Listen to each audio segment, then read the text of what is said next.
Hello, I think we're ready to start now. If possible, could people move slightly in, because there's a bit of space in the middle and for the left, so if possible, if people can kind of shuffle along sort of towards the middle, just to help leg cameras to be excellent.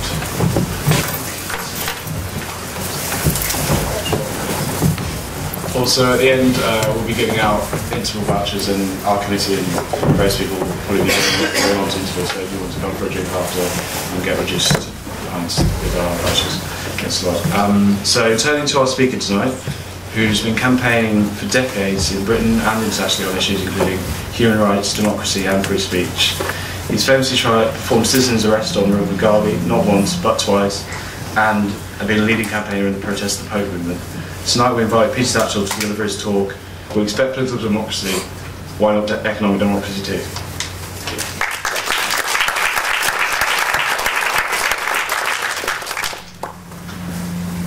The title of tonight's talk is We Expect Political Democracy, Why Not Economic Democracy Too? When we agreed this title, little did we know that today your Chancellor would be making his autumn statement. So very fortuitous timing. And really I want to discuss two elements. First is the issue about the deficit, and the second, more broadly, about democratising the economy. To start with, I'd say that the austerity package that we're being sold, and we're now being told is going to last until 2018, which may indeed be quite optimistic, we're told that that is inevitable, that spending cuts are the necessary price we must pay to plug the government deficit. My view is that this is one of the biggest cons ever perpetrated on the British people. We are witnessing today attacks upon the welfare state and public services that even Margaret Thatcher did not contemplate. David Cameron has out-Thatchered Thatcher, and that's saying quite a big deal. It is extraordinary the way in which the government has succeeded in using the financial crisis as a means or justification to secure a massive redistribution of wealth and a swinging attack upon the welfare state and public services. It's using the crisis as an excuse. A useful excuse to mask what has always historically been conservative intention, which is to reduce the state, reduce public spending, privatise, and roll back the historic gains of working people in this country. I feel real pain when I look at what is happening to the welfare state. I feel real pain for the older generations who fought so hard to ensure social provision for people in need. I feel so much pain for the many millions of British people who fought a war against fascism and then demanded and won a post-war settlement that was intended to make our society more compassionate and equal. And now, 2 generations later, those gains are being slowly, gradually, but surely whittled away. You know, the privatisation of the National Health Service is happening before our eyes. The privatisation of the welfare state is happening before our eyes. These great historic gains of the British people are being undermined, eroded, and ultimately will be severely diminished. There may be fragments that survive, but they will only be fragments. And tragically, although there is disappointment, disagreement, and even downright opposition to these changes, we as a nation have failed to challenge and resist these dramatic changes. We've allowed it to happen. Now, it's not inevitable, because we saw just 2 decades ago, when Margaret Thatcher's government attempted to introduce the poll tax, how millions of people in this country rebelled. Initially, of course, the opposition to the poll tax was led by the opposition, the Labour opposition in Parliament. And they made many fine speeches about why the poll tax was unjust and wrong. At the end of the day, they were outvoted. But the British people decided they would not allow this injustice to be perpetrated. The idea that rich and poor should pay the same, that a millionaire should pay as much poll tax as a family of working people on an average income, people saw that was fundamentally wrong. And they rebelled. Hundreds of thousands marched in the streets. Millions more delayed their payments or refused to pay the poll tax. Eventually, the system became unworkable. And even Margaret Thatcher, although she said this policy was not negotiable, was forced to climb down and abandon the poll tax. This happened just 2 decades ago. It shows the potential and power of ordinary people to challenge injustice and to change government policy. What I want to know is, where is the comparable rebellion today against an even more severe attack upon the rights and justice of ordinary people? So we're told that there is no alternative to austerity, that public spending cuts are inevitable and a necessary solution. Well, that is one big lie. And I want to just briefly suggest to you ways in which we could manage the deficit, indeed solve the deficit, without any need for any public spending cuts. The first thing we could do would be to cancel the Trident nuclear missile program, which would save a staggering £100 billion over 30 to 40 years. Aside from the fact that this is just a prestige, vanity military project, which no one really seriously thinks can address real security issues in the world today, the massive expenditure on the Trident nuclear program is detracting from spending that could be sustained in the provision of the welfare state and public services. So cancel Trident would save around about £100 billion. For any of you who are familiar with the campaigns of You Can Cut and others, you will know that if the government closed tax avoidance loopholes, which are being exploited by companies like Starbucks, Vodafone, Boots, and so on, that this could bring in an extra £20 billion a year. £20 billion a year. Some people say more, but I'll be on the conservative side. I'll say £20 billion a year. Closing the tax avoidance loopholes.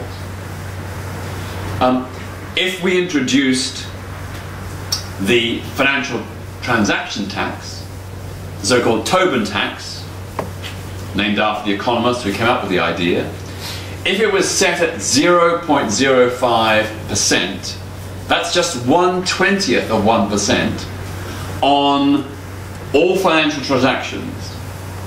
So banking transactions, share transactions, commodity transactions, bond transactions, and so on, that would raise between 50 to 100 billion pounds a year in the UK alone. 50 to 100 billion pounds a year. A staggering sum. If we further abolished pension tax relief on people earning incomes of more than £100,000 a year, that is quite well-off people, if we abolish their pension tax relief, that would raise at least another £20 billion. £20 billion. You can see that there are quite clearly alternatives. Alternatives which the government are not examining, let alone implementing. Now, of course, it's true today that there was a modest, an exceedingly modest reform of pension tax relief to reduce the exemptions for the very rich, but it was tiny. It was a drop in the ocean. Nothing by comparison to what is warranted. And the final suggestion I have is that there is a compelling case, given that we are in an extreme financial crisis, for a one-off 20% wealth tax on the richest 10% of the British population. The richest 10% in Britain have a combined personal wealth of £4 million pounds. £4 trillion. That's £1 million multiplied 4 million times. The people from the middle to upper range of that richest 10% have fabulous wealth. They have multiple homes in this country and abroad. In many instances they have luxury cars, private jets and yachts, vast personal art collections. These people could easily afford to pay a one-off 20% tax. How much would that raise? A one-off, once only, 20% tax on the richest 10% of the British population would raise a staggering £800 billion. 800 billion! That's enough to pay off the government deficit more than 6 times over. Or, even better, perhaps to start paying off some of the national debt, which is crippling us with interest payments in the region of £50 billion a year. Or, better still, it could be used to fund the Green New Deal. Modelled on Roosevelt's New Deal, the Green New Deal is a program of government investment in green energy, energy conservation, improved public transport, and so on. It would create hundreds of thousands, perhaps even more than 1 million new jobs, and these would be jobs in areas of skilled, semi-skilled, and low-skilled. Jobs that people could easily be trained up to do. You know, we could cut out energy needs by 20 to 30% by a sustained program of energy insulation in homes, offices, and factories. No need for any new nuclear power stations, or gas-fired power stations, or coal-fired power stations. A 20 to 30% cut in energy needs. And we're putting people back to work. And of course, the economics is quite simple. You know, John Maynard Keynes worked this out, getting on for a century ago. And it got, or helped get, many countries out of recession in the 1930s. You know, if you create jobs, you take people off the dole. They're no longer a drain on the public finances because we don't have to pay them benefits. Instead, they're in work and they're paying the exchequer tax and national insurance. They've also got money in their pockets, so they go out and buy things, and that stimulates the economy. It leads to new businesses starting up to meet the increased need and demand. You know, I am not the world's greatest economist, or anything near it. but you don't have to be to understand the simplicity that austerity leads to the downturn of the economy.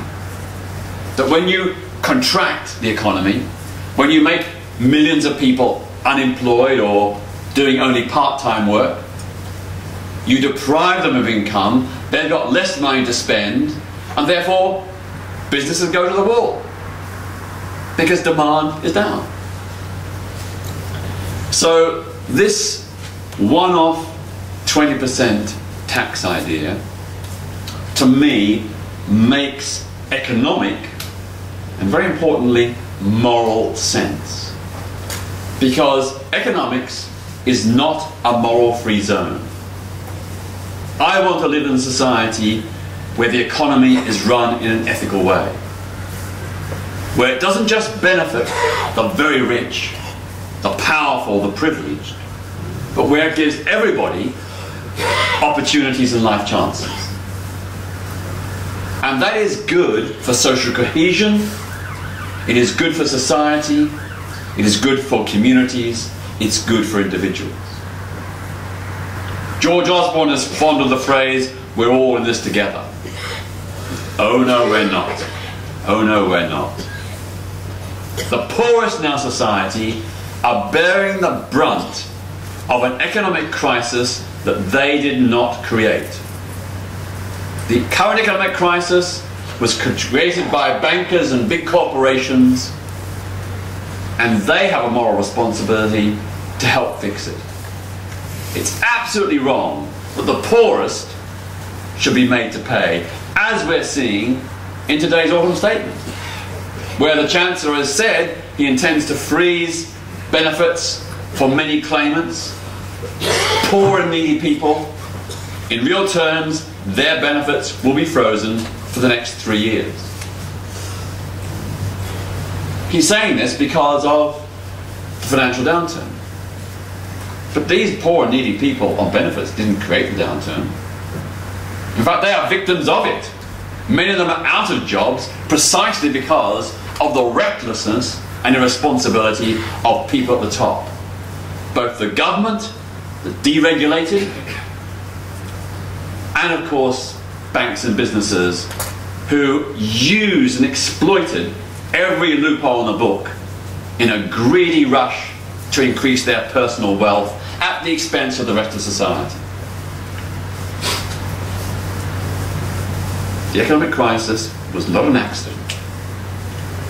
Sure, it wasn't just a UK phenomenon, it was a global phenomenon. A global phenomenon caused by greedy banks and greedy businesses who were just out for a quick buck without any thought to the long-term consequences and the impact on the wider society. And that is, of course, the ruthlessness of the free market capitalist system. It's all about private wealth and greed, or rather mostly about private wealth and greed, and only secondarily about the interest of the economy and society as a whole.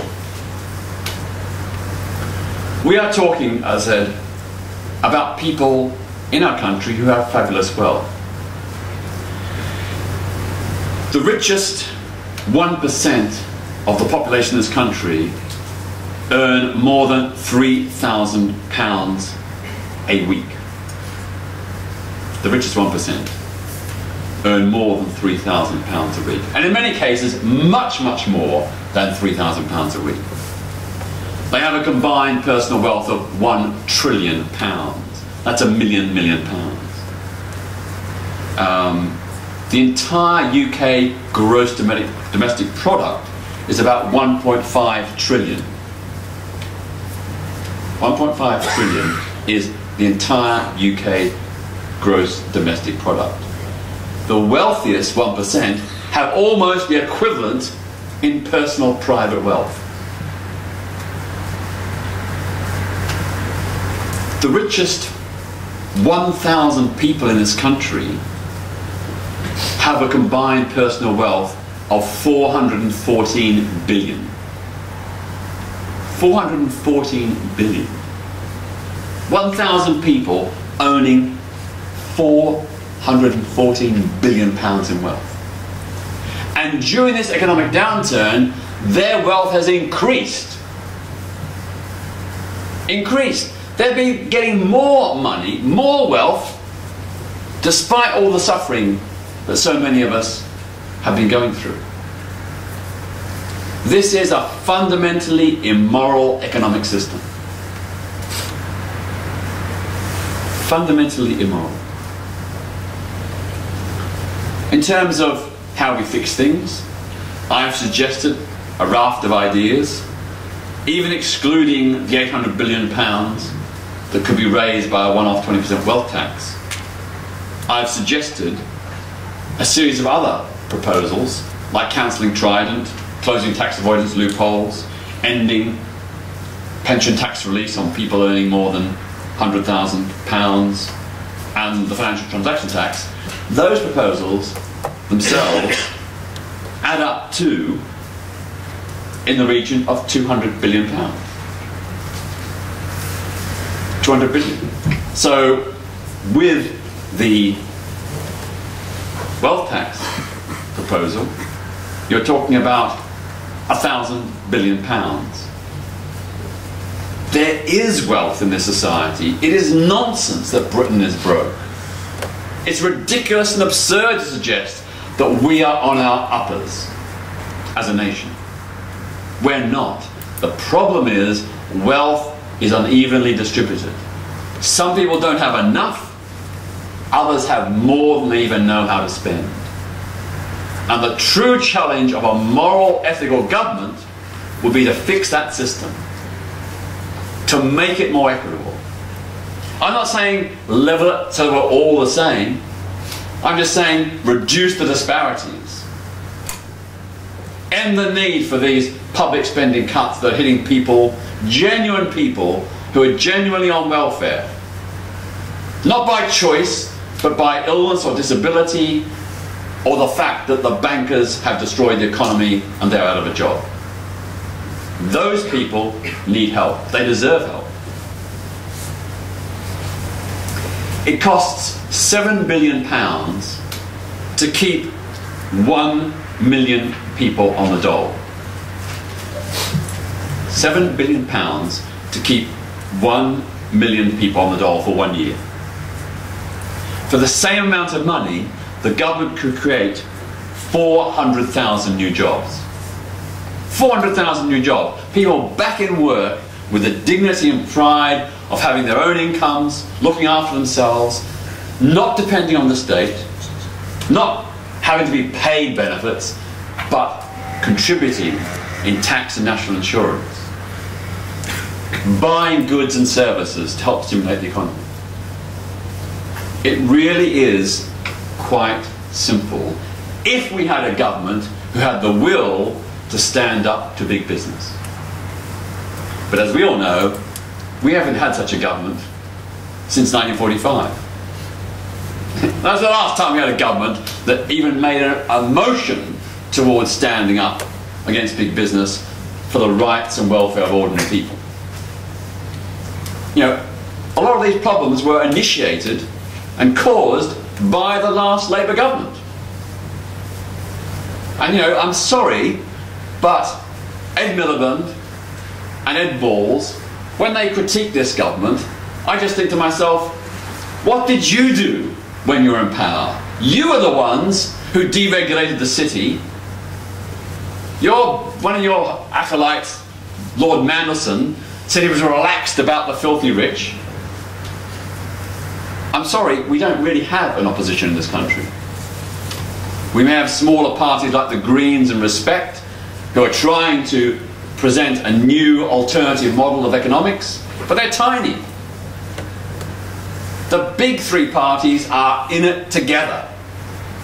There's hardly any difference between them. Yes, there are differences, but not differences of substance. The differences are minor. We've got corporate politics to correspond and reflect corporate business. When you go to the ballot box, you don't really have a genuine, valid choice. You've got choices that are just variations on the same economic model. It's only the minor parties that are trying to say we need a whole new economic blueprint, a whole new agenda to rebalance and change the economy. So that brings me to the whole issue of economic democracy. We accept that in the political system we have one person, one vote. If you're rich or poor, you've got one vote. There's no, apart from the City of London, where some very rich people have all the votes, otherwise, in the economy, you have a different model. In the economy, you have a situation where the very wealthy have all the votes. The economy is not run on democratic lines. We're basically living under a system of economic dictatorship, where all the votes are held by the very rich, the major shareholders, the directors, the managers. Ordinary people who work in public and private enterprises have no real say about how those enterprises operate. They're excluded from economic decision making. And if you look at the economy as a whole, you see that a very, or relatively small, number of private corporations have excessive, extreme, centralized power over the economy. Mostly the big multinational corporations. So what I want to suggest is that the unfinished democratic revolution is to bring the economy more into alignment with the political system. To give us a system of economy that parallels the democracy of the political system. Having said that, of course, I'm not saying for one moment that the political system is perfect. You know, until 2010, we hadn't had an elected government in Britain that had won a majority of votes since 1945. Every single government, until 2010, and we had a coalition, every preceding government had been elected on a minority of votes. Margaret Thatcher's landslide of 1983, Tony Blair's landslide of 1997. Both parties, Conservatives and Labour, in those elections won about 42–43% of the vote. A minority of the votes. Yet they won vast landslides in terms of numbers of seats. In 2005, I think I'm right in saying that Labour won about 36% of the popular vote, but ended up with 55% of the seats. That's not democracy. It's a rigged system. The first past the post voting system works well if you've only got two parties. But once you have a multi-party system, it doesn't work. It means that millions of people who vote for minor parties either never get any MPs elected or only a handful. Even in the last election, the Liberal Democrats, who I don't support, but nevertheless, they got far fewer seats than their percentage of the popular vote would indicate. Grossly unfair. But anyway, that's another issue. All I'm just making the point is, the political system ain't perfect, but at least the principle of one person, one vote has been established. And what I want to see is some analogous system working in the economy. Now, what I want to do now is share with you a few ideas how this might happen. The first thing sort of relates to my initial aspect of the talk, which is about accountability. I would like to see corporate recklessness and negligence made an explicit criminal offence. If a doctor or a solicitor or any other professional behaves in an unethical way that is reckless, negligent or irresponsible, they could be hauled before a disciplinary body and struck off, and indeed ultimately potentially even prosecuted. Why doesn't such a system apply to business? Why is it that the barons of business are allowed to get away with palpably irresponsible, reckless and negligent decisions which impact on millions of other people? Why should they be able to gamble with people's money and put at risk jobs, savings, pensions? Because that's what they did. If we had a system of whereby criminal charges could be preferred against someone in business for reckless, irresponsible or negligent behaviour, if we had that system in place, we had an explicit offence, so let's say way back in 10 years ago, I suspect that Sir Fred Goodwin, or Mr. Fred Goodwin as I prefer to call him, would not have behaved in the way he did. Nor would have the other RBS directors, nor would have the directors of Northern Rock. If they had known that they could be held personally liable, financially liable, and even face the prospect of imprisonment for reckless, irresponsible choices and decisions, I believe they would have acted much more cautiously. I don't believe they would have taken the wild gambles that they did. The wild gambles that they did with other people's money. If they'd known that they could be held responsible, that they could be struck off and forbidden from practicing business, be held financially responsible, to have to cough up the money, then I suspect they would have behaved very differently. I think it's perfectly reasonable, and any moral, honest businessman would agree to such a system. Because financial recklessness and negligence is, of course, bad for business.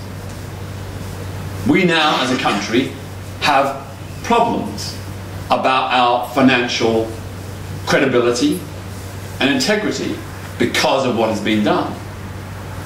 That's bad for our economy. It's bad for business. So even just looking at it from a business point of view, aside from the ethical and moral considerations, quite clearly something needs to change. That's just one idea. It's a very simple idea. It could be legislated tomorrow. I propose this to all the parties, but I'm sorry, not a single one is prepared to do it. Why not? Why are they so reluctant to want to make this law, when clearly such a law could act as a safeguard, a check and a balance to ensure greater corporate prudence? The second idea relates more directly to the idea of economic democracy. I would like to see a system introduced where any public or private enterprise with more than 50 employees should be required by law to have on its board of directors at least 1/3 employee and consumer representatives. So in other words, they would have on their boards representatives from the staff, the workforce, and representatives from consumers appointed independently. They would have voting rights, full knowledge of the operation of the company. They would have the power to ask questions, to challenge those in authority. Now, before people say this is a wild, radical idea, it sort of exists in a watered-down form in Germany with the works councils. With the German works councils, they have employee representatives on the boards. Some people would argue that's one of the reasons why Germany, on the whole, has better industrial relations and a fairer equity between the bosses and employees. I'm certain that if we did have employee and consumer directors on the boards, we'd be much more likely to get wiser, more responsible corporate decision making. Much more likely. Also, of course, those employee and consumer directors would be able to challenge other directors who were making decisions that were quite clearly gambling, because that's what we've seen, you know, in the last few years, gambling with the future of their companies and with other people's money. I suspect also that employee and consumer directors would bring an influence to the board much more addressing the issue of the social responsibility of a company. So in terms of investment and product decisions, I suspect that employee and consumer directors would be inclined to give greater social justice considerations, greater considerations to environmental impact, further greater considerations to the effect on local communities of business decisions. So anything we can do about all these noises? There's some bleeping over there. It's just that. I think it's just that. I have no idea why it's doing that, but yeah, I think it's something. But there's bleeping over there. I think it was that. Was it? Okay. Okay. Daniel, Okay. just check the camera.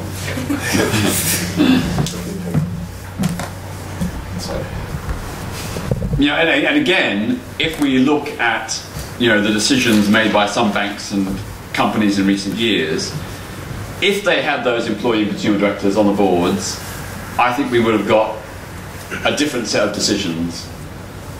And if we didn't, those employee and consumer directors could have blown the whistle. Now, I don't think Northern Rock and RBS and others would have made those reckless, irresponsible decisions if there'd been employee and consumer directors having oversight and holding them to account. I mentioned this is not as wildly radical as it really sounds. I mentioned the German Works Council system. But of course, way back in 1976 in this country, the Labour government, the then Labour government of Jim Callaghan, commissioned Lord Bullock to do a report on industrial democracy. And he came up with the proposal that all private companies with more than 50 employees should have an equal number of employee and managerial directors. There should be 50% representation by employees on the boards of all companies, with an independent, mutually agreed chair. Now that's radical. I'm not going that far, I'm just saying 1/3. My proposal is very modest. Sadly, and very foolishly, the trade unions voted that proposal down. They said it was corporatist. They said it was like bring them within the remit of corporate business. One of the most stupid decisions ever taken by the trade union movement in this country. And I speak as a trade unionist.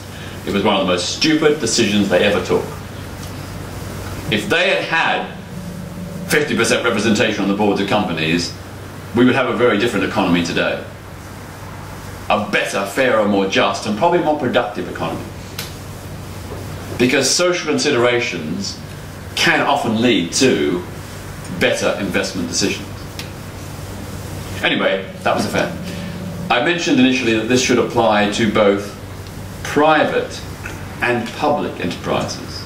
So, for example, local councils or the NHS should have at least 1/3 employee and consumer directors on their boards. You know, I'm sure the NHS would operate even better with that representation.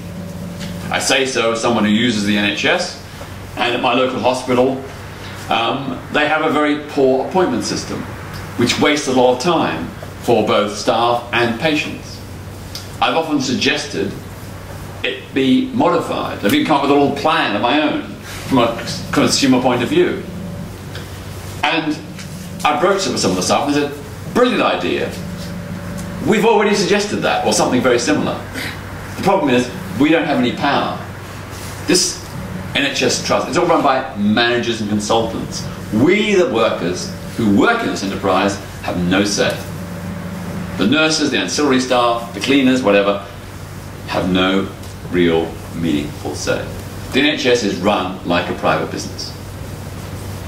And so that means that decision making and input from ordinary staff, and indeed patients, counts for very little. The second idea I propose is that to decentralise investment and control of capital, I'd like to see pension funds handed over to employee mutual societies, so that the employees who are the owners of these pension funds actually do control them. Instead of hiring them off to big business, give it over to employee mutual societies. Let them appoint financial experts to run the pension fund, but run the fund under the direction of the employees whose pensions they are looking after. Now, as you probably know, pension funds account for about 1/3 of the stock market, nearly £1,000 billion worth. That's a huge wedge of investment capital. Again, I'm certain that if employees had a controlling say over how pension funds invested, yes, they would want to get a good return, but I suspect also they'd be more inclined to think about social and environmental considerations as well. And particularly if the business was localised, they'd probably consider the impact on the local community of that company's investment decisions. So it'd have a positive offshoot or effect in terms of the regional and local economy. I suspect also they'd be more inclined to want to avoid investment in the arms trade, sweatshop labour in developing countries, and other no-nos. They'd be more inclined to go for investments in renewable energy, new medical treatments, high-tech public transport, and so on. What I'd call more socially useful production. Of course, there's no guarantee, but I'm suggesting that that probably would be a stronger influence than under the current system, where everything's left to the privately owned pension funds, whose bid is always profit maximisation. Once again, I'm certain that if pension funds were controlled by employees through mutual societies, then you would get a decentralisation of decision making, you'd get a decentralisation of investment, you'd start to have counterbalances to the huge influence of corporate capital. And as we know, having checks and balances, having alternatives, having counterbalances is good for the economy. Because if you put all your eggs in one basket, if you have a monolithic economy with concentrated corporate power, you risk, if anything goes wrong, the whole economy being adversely affected. Another idea is the idea of wage earner profit sharing. The Swedish economist Rudolf Meidner in the 1960s and 70s came up with the idea of what he called wage earner funds. And the proposal was broadly that if a company increases its productivity, by law, that company should be required to pay into an employee-controlled fund a share of the increased productivity. So his idea was to make by law increases in productivity to be shared by the people who create that increased productivity, instead of it all going to the shareholders and the managers and directors. A very simple idea, and one that's very good for the economy. Because of course, if employees feel they have a meaningful stake in increasing productivity, they're more likely to work well, to feel that they've got an investment in this company, this company respects them and values them. And so they'll work better.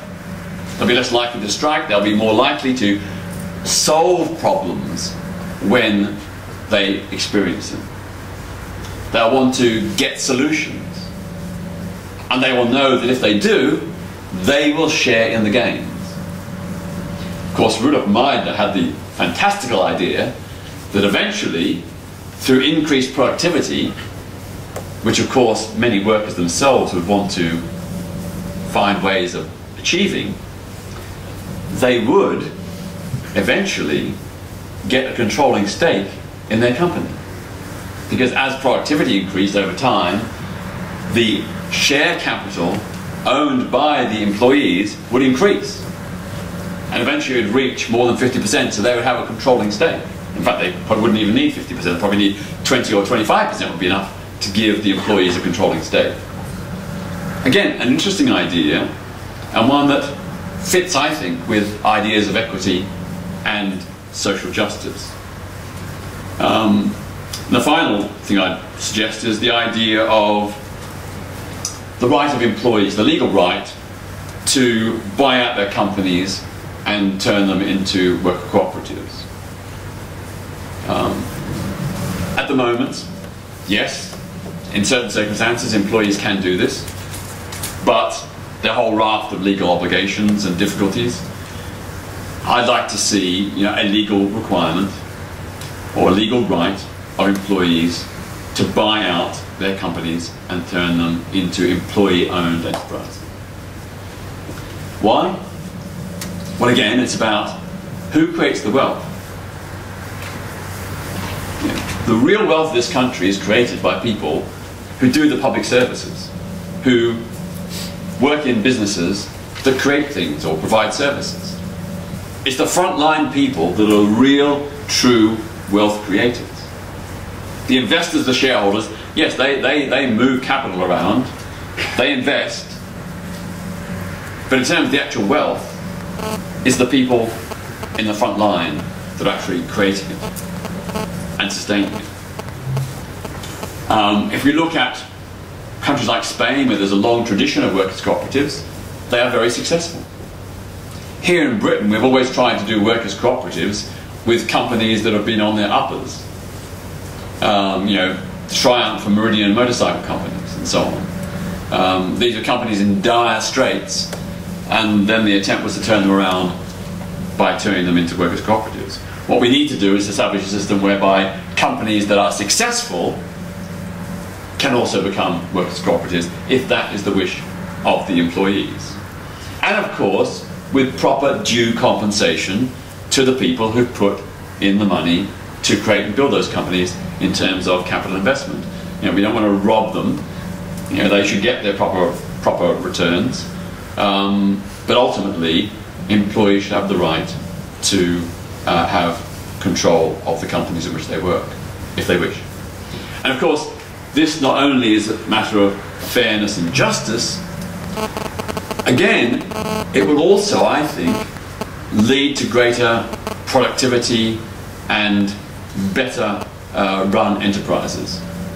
If employees have a stake, a real genuine stake in the way in which companies are run, or indeed public institutions like the health service, then they do and would have a greater commitment. They work harder, they want to find ways to make their enterprises more successful. Another idea, just very briefly, is bonuses. We've heard about all the notorious bonuses for bankers and other corporate bosses. They already get huge, vast salaries. How can you possibly justify these multi-million-pound bonuses on top? Are they really 500 times more effective and productive than a shop floor worker or an office worker? I don't believe so. I don't believe they actually bring that much extra value to a company or a public service. I'm not saying that all wages or salaries should be levelled, no. I'm just saying reduce the huge disparity, which in Britain are some of the highest in the world. And of course, if you do that, then again, you are creating a sense of social solidarity and cohesion, a sense, yes, that we are in this together and we're going to share the fruits together, rather than all the best bits be creamed off by the very rich and powerful. In terms of bonuses, I would say that the government, faced with the current economic crisis, the government should have said to public service workers, we're going to give you bonuses if you can find ways of making your public service run just as well but more cheaply. So the government should not accept any reduction in services, but it should issue a challenge to employees in the health service, in local councils, in schools, come up with ideas about how you can save money and how ultimately the taxpayer, the government, can save money. And if you do this in ways that don't diminish services or jobs, then we will reward you. We'll give you a bonus, maybe 5% or 10% of the saving that you come up with. Again, to me it seems so obvious that it's the right thing to do and the effective thing to do.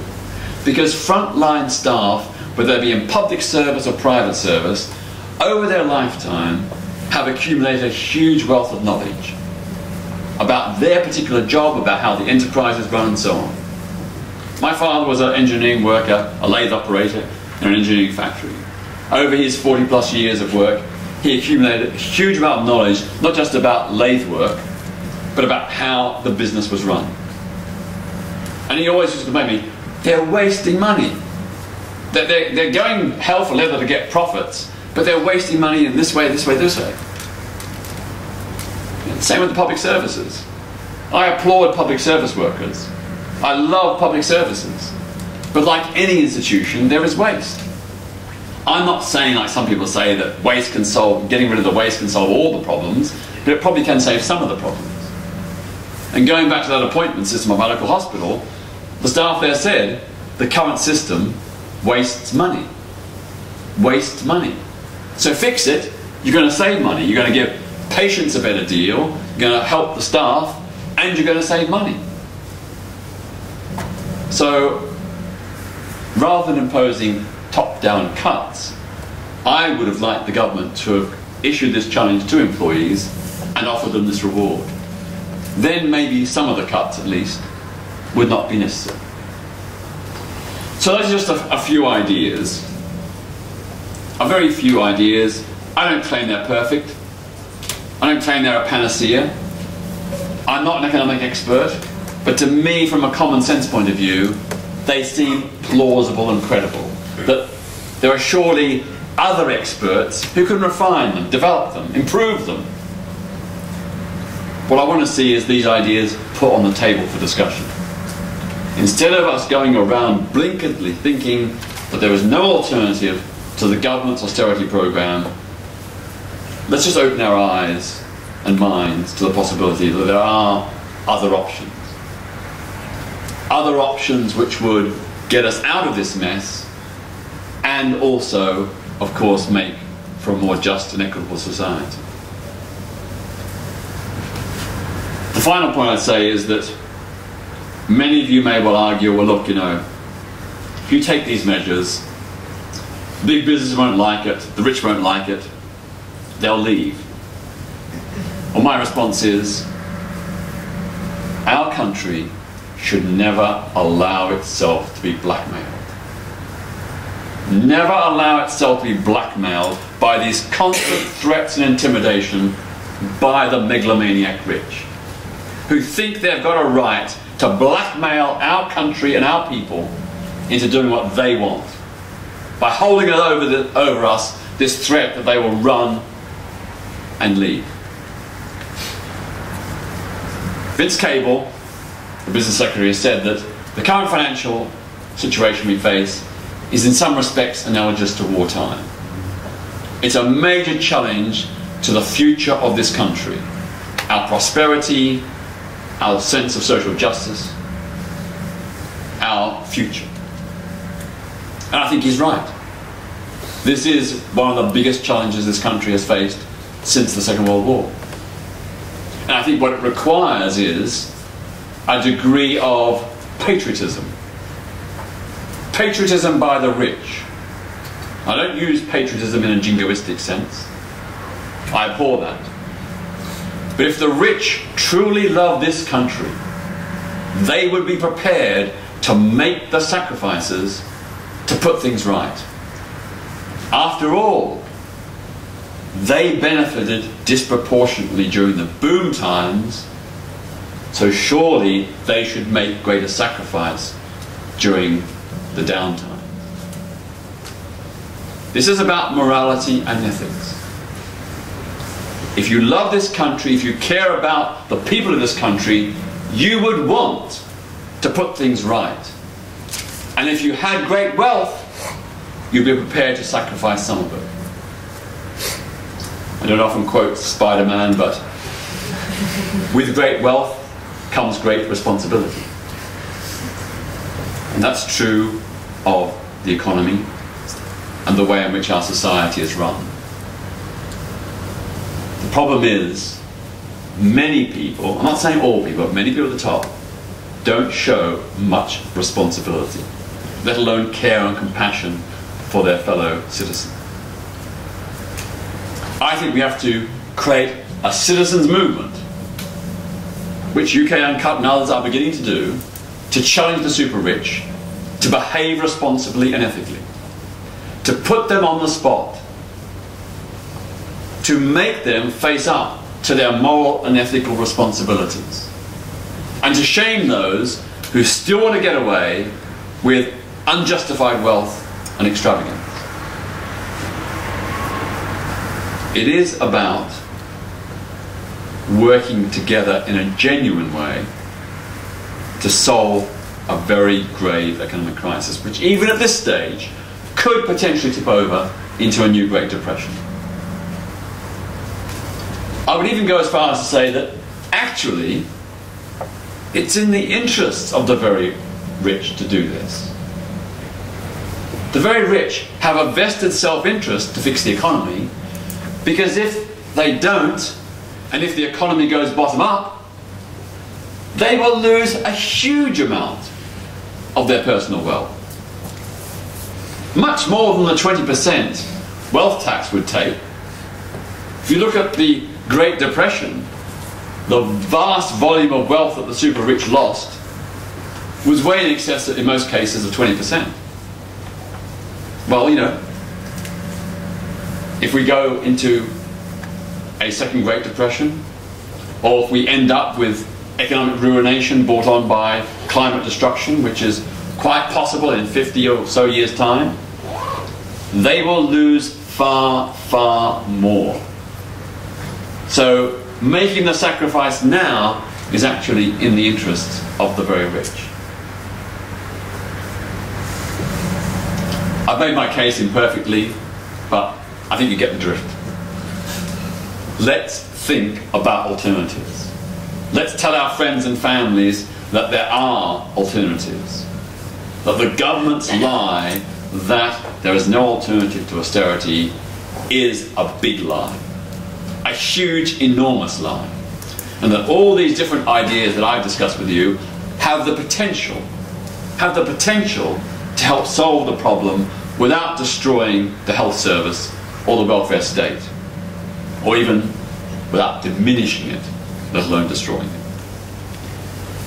If we can individually, one-on-one, get this message out, then we can ultimately create a people's movement to force change, to force the big three parties to change course from propping up a discredited, failed system. If we as a people can force Margaret Thatcher to ditch the poll tax, we can certainly force George Osborne and David Cameron to abandon austerity. Thank you.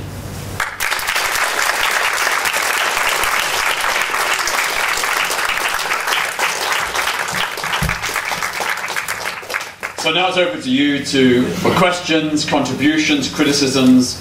You know, if you've got an alternative point of view, if you think I'm wrong, please feel free to say so. Yeah.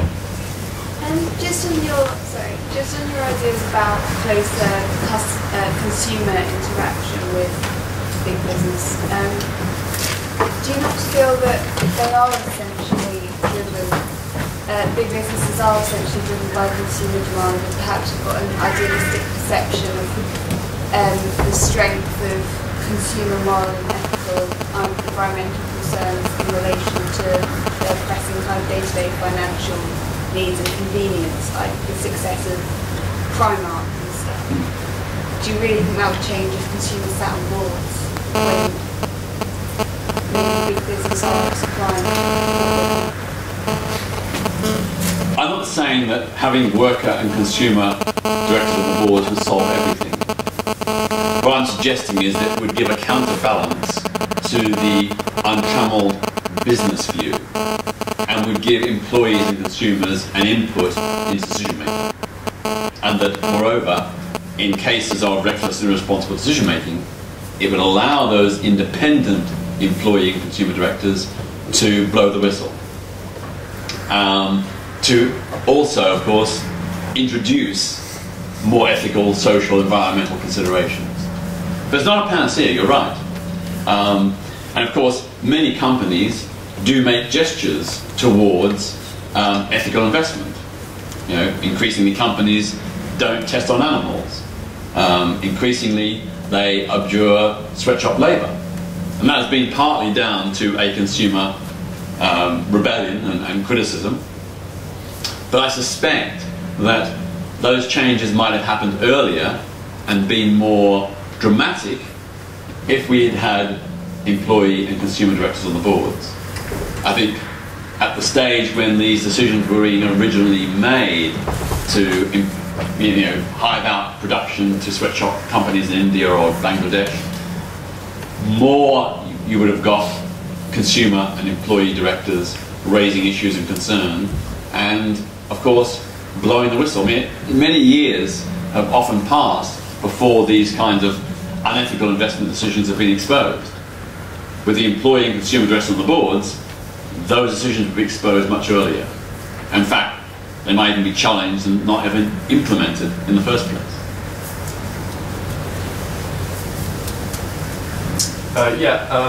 What you're saying about some of the alternatives, I think that's in terms of like financial transaction taxes imposing tax loophole and things.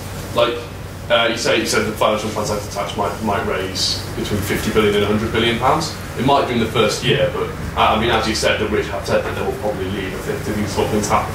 When the tax was introduced in Sweden in the 80s, over 40% of capital actually left the country. I mean, that's more of a thing now. Capital is mobile.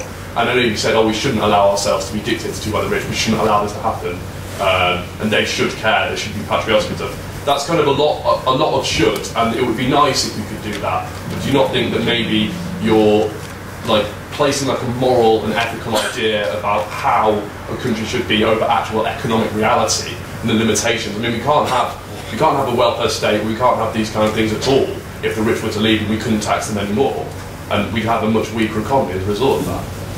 No, it's a perfectly valid point, and I think, one way of addressing that is looking at, that threat.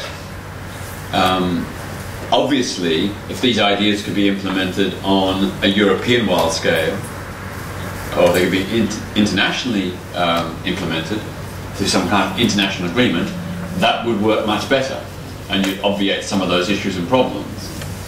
But, even having said that, I still think there are problems for capital that wants to fly, because at the end of the day, the Cayman Islands is very nice for a holiday for 3 weeks, but living there permanently is not much fun. A city like London has huge attraction.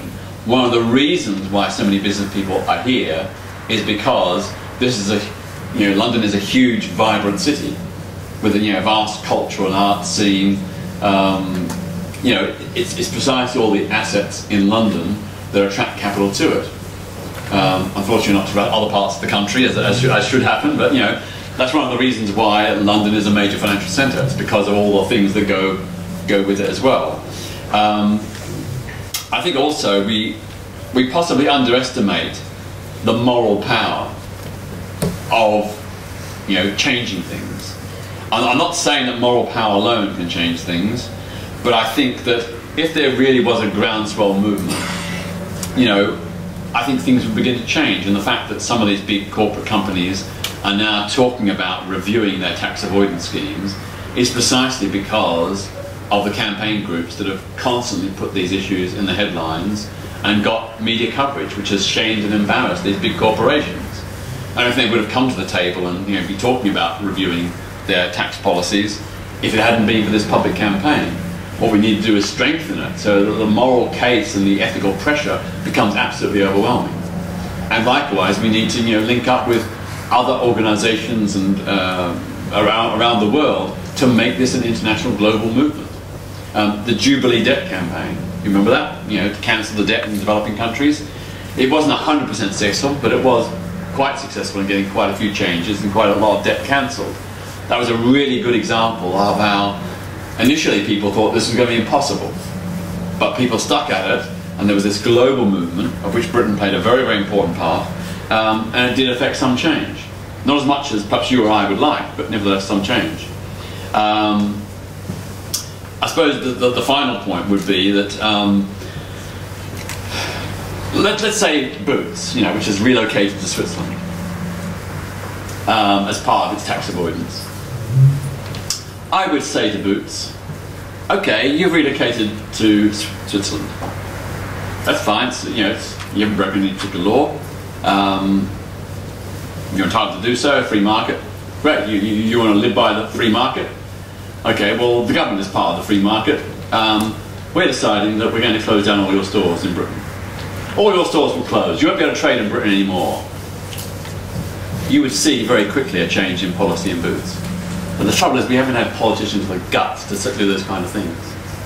And if one country, even if just we succeed against one company, it'll have a knock-on effect on all the other companies. And if we do it in this country, it'll have a knock-on effect in other countries. The problem is the political class in nearly every country around the world is wedded to big business and just is totally enthralled to them and will do anything to appease them and, well, not anything, but quite a lot of things to appease them in order to stay on their right side. We just have to call their bluff. And that may mean some pain. That may mean some pain in the short term, but in the long term, we will emerge with a stronger economy, a more stable economy, a more balanced economy, and a fairer economy. And those kind of values are really, really important. And again, we don't hear enough about those values from mainstream political parties.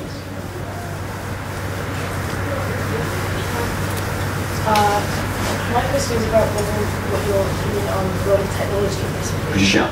Speak up. My question would be what your opinions on the role of technology could be in this.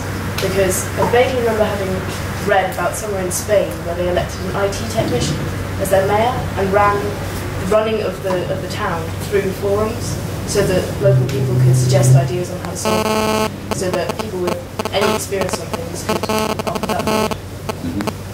So whether or not you had any ability of that or not.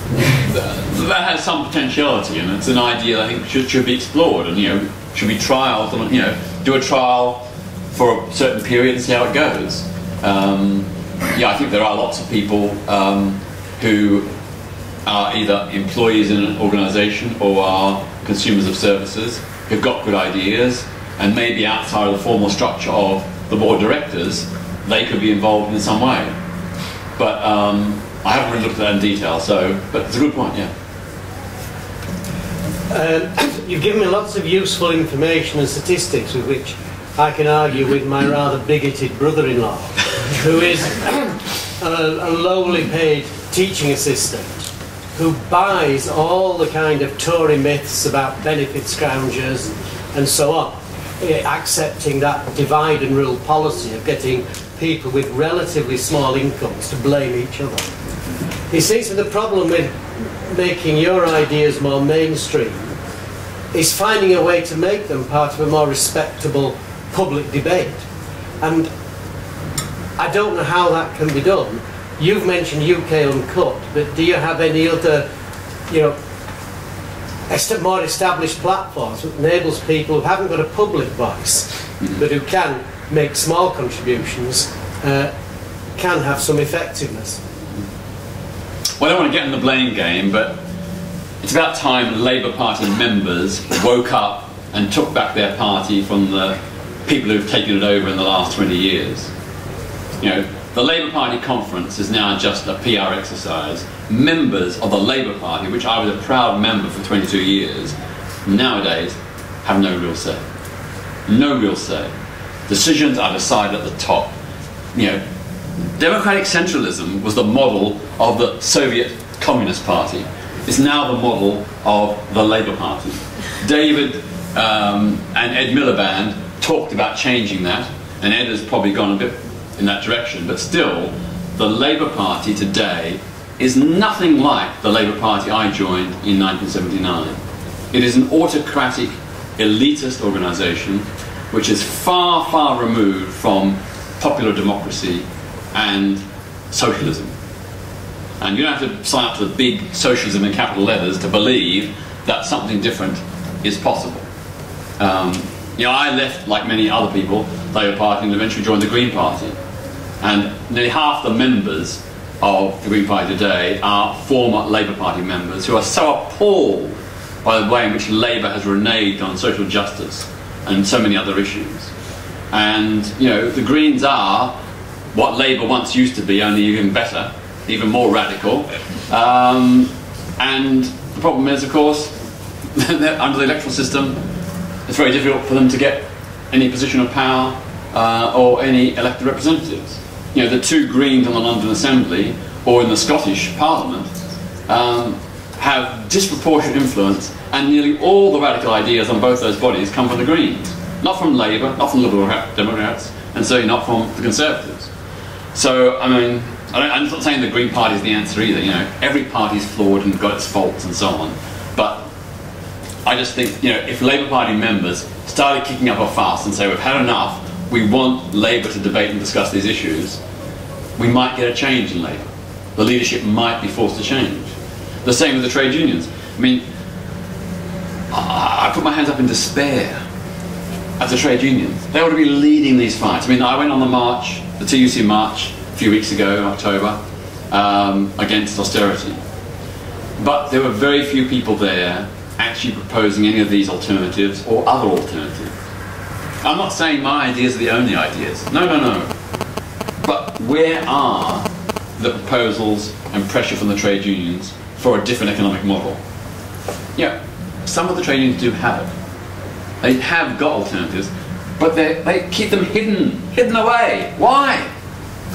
You know, when I see trade union leaders invited onto Question Time or interviewed on TV, hardly ever do they speak about the alternatives. It's all about the minutiae of the detail of what, you know, George Osborne or David Cameron have done that day. Not about the substantive issues.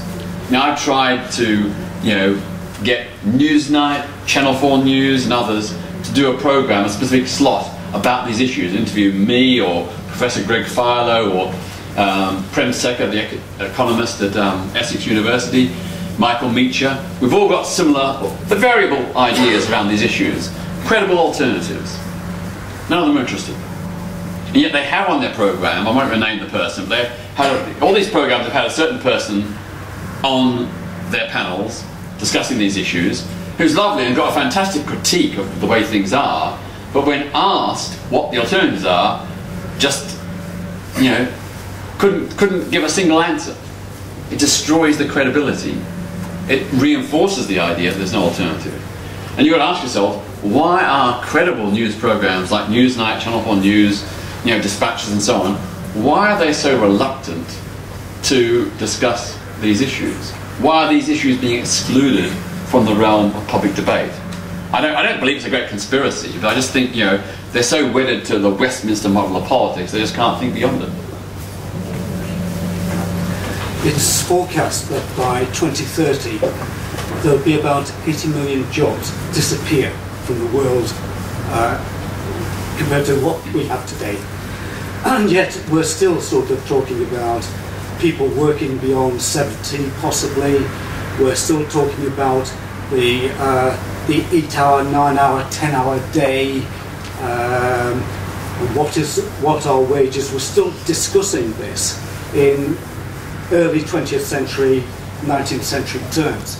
There's not yet been a debate. What is the working life of a person? How long should that be? How long is the working day? How long should people be educated? Who's going to pay wages when people are in employment? Who's going to pay wages before they get to employment while they're in education? Who's going to pay post-employment while they have? And also people are working longer for the extended lifetime post any employment period that they actually have.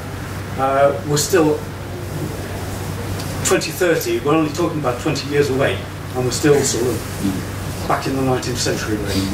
No, you're absolutely right. You know, there is no public debate about these issues. It's closed down. Not by some grand conspiracy, but just because people are just wedded to the system as it is. They don't believe that anything different is possible. Whereas, when I grew up in the 1960s, people had an idealism, a hope, that things could be different and better. And you know, maybe not all those ideas were particularly sensible or plausible, but there was this desire to make things better and to think of alternatives. People were open-minded, open to new and different ideas. I think there's been a narrowing of the debate in the intervening decades. And that is really, really sad. I think also, of course, that there's, related to what you were saying, there's so much of a focus all the time on quantity of life and quantity of income, quantity of public expenditure, rather than quality. You know, what makes people happy? You know, at the end of the day, it's not, you know, having £100,000 in the bank. It's having loving, supporting friends and family, living in a safe, quiet, secure neighbourhood, having good schools and health services for yourselves, your family. Those are the things that really matter. And it's very interesting, the happiness surveys that are often done show that some of the people in the happiest countries, or the happiest people in the world, are people who live in low to middle income countries. Not the very well off or rich. And most Western countries are quite down the scale. Now where have we got it wrong? You know, it's this pursuit, you know, every party is committed to economic growth, expanding the economy. Well, you know, we do live on a planet with finite resources. We have been fantastically ingenious in expanding those resources or finding new ones, but you know, this planet is finite. We can't go on expanding the economy forever. And that's why renewable energy or recycling and all those kind of things are really fundamentally important. You know, I'll tell you, yesterday I was darning my socks on the train when I was coming back from a previous speaking engagement, and the two people opposite were sort of laughing and saying, "Why are you darning your socks?" To which my response was, you know, my mother was brought up in the Depression and her habits passed on to me. But why shouldn't I darn the socks? You know, if we all did and mend and, you know, repaired things, we wouldn't need to go on in this endless consumer binge. With a couple of little few stitches, those socks are now fine.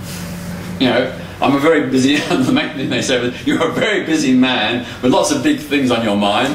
Why are you wasting your time on darning your socks? Well, perhaps that was a valid point, but you know, to me it was important, you know. And I just think that, you know, to go back to the National Health Service, the left often argues that we must increase spending on the health service. Well, in principle, I don't disagree, but actually, we really need to rethink the National Health Service. The focus shouldn't be spending extra money, it should be rethinking it and switching from curative and treatment to prevention. Because so many of the common illnesses that the NHS has to deal with are preventable. Preventable by changes in lifestyle, preventable by early screening and diagnosis. You know, I've got a small keratosis on my nostril here. It's growing all the time. It'll eventually grow and will be quite big and bulbous eventually. 10 years ago, the NHS would have removed it in a simple operation. Local anaesthetic will be all done in 5 or 10 minutes. Now, because of cuts, they won't do it. They will wait until it becomes a large growth, which may require a general anaesthetic and may require a 30-minute operation. It doesn't make sense. It doesn't make sense. My focus would be to say that the NHS has to be rethought and to put much more emphasis on prevention, which will not only save people from getting seriously ill, but also, of course, save the NHS money. I'm looking to the day when we have a healthier population so we can cut the NHS budget. Cut it because people are healthier and don't need so much medical treatment. And you look at all the environmental factors, traffic fumes are killing people. Not like an accident, someone gets run down, you see them knocked to the ground by a lorry or bus and they die, but breathing it over the years, it's damaging people's lungs, and the elderly and the young are particularly vulnerable. That's one of the reasons why we increase incidence in asthma and other lung-related diseases, because of traffic and other pollutant fumes. You look at issues around the food we eat. So much of the food we eat is adulterated with various chemicals. And it doesn't kill you today or tomorrow, but the cumulative effect is that it weakens people's immune system, it makes them more vulnerable to disease in the long term, and in the long term they get a range of different diseases that they would otherwise not get. Now, I'm not claiming the government can solve all these issues, but I actually think it would be quite a good investment for the government to positively subsidise healthy food and high-tax unhealthy food. I don't want to say that people can't eat unhealthy food, but I think there ought to be incentives and assistance to people who want to change. Many poor people want to eat more healthily, but they can't because it costs more. Well, ultimately, a subsidy like that would cost quite a lot of money, but you'd probably gain it back because those people would be healthier in the long run, and you wouldn't have to spend so much on the National Health Service in the long term. Hi. Well, I would just want to say my remark on your very simple picture, actually, about very rich people who are presented like a very bad, very simplified. They're just like moving and playing with the capital, as you said, and then we have employers that really work hard. I didn't like that picture. I just wanted to say that I think that those rich people, as you said, are in majority of the cases spend a lot of money on their education. They're really talented, and they actually founded, in majority of cases, those firms. They had an idea about that firm, so that also counts. I think you can just compare and say like physical work of some, as you said, shop worker or cleaner is not so less important than his work. I think the people that have ideas are also important for this country because they actually create jobs, they give wages to those people, and we should maybe go a bit deeper in it and not just saying that like playing with capital. I think they earned that capital justly and fairly.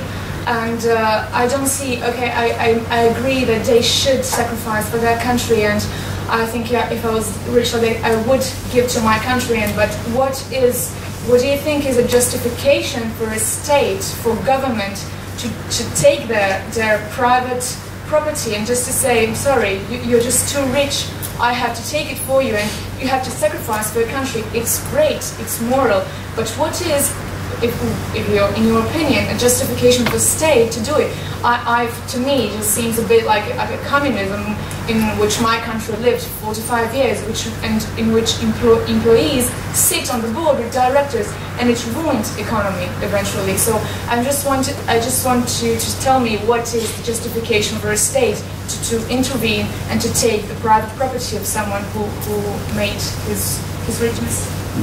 Well, of course, already the state intervenes because it taxes people. Okay, the state takes that. But you want to take more. You want to take like much more from the rich people just to give it to the poor. Where is the fairness? They earn. Where is the fairness in that? Well, it depends on how, of course, that company acquired its wealth. If we look on a global scale, you know, Western countries have looted the world. You know, Western countries in Europe consume, and the United States and Australia, consume a disproportionate proportion of the world's resources. We are taking resources from people in developing countries, which contributes to their ongoing impoverishment and their inability to develop. And that's sort of the same model here in Britain. You know, isn't it outrageous that 1% of the population own 70% of the land in this country? 1%. About 1,000 families own more than half of all the land in Britain. This is outrageous. This isn't fairness. They own this land because preceding generations robbed people. You know, drove poor people off the land in feudal times. The robber barons drove people off the land and seized their land. If you look at, you know, anybody knows your history, I mean, no one cares about Cornwall, but, you know, why is Cornwall impoverished? Why is Cornwall impoverished? Because it was seized by the English crown, exploited and manipulated by England for centuries, and now it is today one of the poorest, or if not the poorest region in the UK. The amount of money invested there is so low that the European Union has to step in to help fund Cornwall.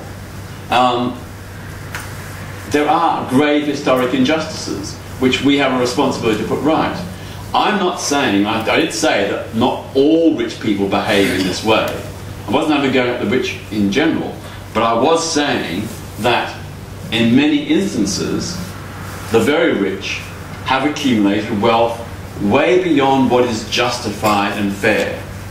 I don't believe that Lakshmi Mittal, the Indian steel magnate, I don't really believe that for all his brilliance, for all his investment, he really deserves the billions and billions that he has accumulated. I don't believe that is proportionate to his contribution to the Indian and British economies. That is disproportionate. That's all I'm saying. With the greatest respect to the lady who just made that point, to what extent do you think opinions like that are the result of brainwashing by big companies in order to maintain the status quo? Say that again, sorry. Going to ask it if you ordered the taxi, by the way. Yeah. This is the last question. What time is the taxi coming? 10 past, so the last question. Okay, go. With the greatest respect to that the lady who made that previous point, to what extent do you think opinions like that are the result of brainwashing on behalf of big businesses in order to maintain the status quo? Well, I don't think she's been brainwashed, but... No, I'm just saying, like, opinions, like, yeah. I quite often hear opinions like that sort of made, and I'm wondering whether those opinions are formed on the basis, on the backbone of brainwashing, sort of like big... I think it's more by... I think it's more by media and political consensus. You know, everybody is basically singing from the same hymn sheet, that there is no alternative. This is the way things are and will always be. And so therefore people are not open to the possibility that something might be different. And, you know, there have been, you know, many different ideas that I've tried to explain here briefly, just a few of them, how we might do things differently, which I don't think is communism, I don't think it's dictatorship, I think it's just about making fair shares for all, that everybody who contributes to economic success or to share in that success. And at the moment, we don't have that. We have some people who are disproportionately benefiting while many other people are suffering. That's all. Time for one more quickly. The only problem I have with your theory is about accountability. I'm part of an organisation at the uni that looks into how the university invests in arms companies and subsidiaries of arms companies. And we had a meeting yesterday and we were discussing how a real problem is that you can't hold people in big corporations accountable for things in the way that we can politicians. I can't go to the head of Tesco's and go, I don't really like where you're investing your money or something. I can not shop there, but it's not the same thing because of the amount of impact they have on the, you know, in the world that I live in. And similar to what you were saying, I'm not sure how your model increases accountability. Like, I'm not sure if it's a bit idealistic that having an occasional worker involved in the kind of like management level of the entire company, I'm not sure how that will make it more accountable. Okay, well, I think the policies all taken together would collectively improve accountability. It may not make it perfect, I accept that, but if you had 1/3, not token one, not token one employee or consumer director, but you had 1/3 of the directors on public and private enterprises as employee and consumer representatives, that would create a check and a balance. If you had the devolution of pension fund control to employee mutual societies, that would provide another check and balance on investment capital. If you had the wage earner fund ideas of employees sharing and increased productivity, that's another check and balance. If you had more workers' cooperatives, that's another check and balance. So cumulatively and collectively, all these different policies would decentralize the economy, would localize it, would make it more transparent, make it more accountable, give greater input into decision making by people outside the corporate structure. Not a panacea, not, you know, a nirvana or, you know, the perfect solution, but a step in that direction. A big improvement on where we are today. Okay, I'm sorry I have to get a train, so I want to thank you all for joining in. I'm sorry we can't continue more, but if you go to my website, petertatchell.net, and then on the left-hand column you'll see social justice. Some of these ideas are set out there under social justice on my website. Also, if you want to subscribe to receive my campaign e-bulletins on a range of social justice and human rights issues, you can click on the subscribe button. It's totally free. You might find lots of information about ideas and policies and news about things you're not aware of. And you might also find the website quite useful in terms of projects that you might be doing. It's a huge reservoir of articles, news releases, essays, research, and so on. So petertatchell.net. And if any of you are so inclined, you're probably all poor students, and I sympathise with the pressures you're all under financially, but if any of you know of anybody who is in a financial position to donate, please inform them of the donate button, because I do all this work. I've been doing this work. I was doing it unpaid, totally unpaid, for 45 years. I'm now, for the first time, receiving a small salary below the minimum wage, but at least it's something. But to run the campaigns, we do need funds. So the campaigns on LGBT issues, on women's rights, on democracy in Russia, Iran, Uganda, all these campaigns we're working on does need funding. So please consider making a donation or getting a friend who wishes to help. Thank you.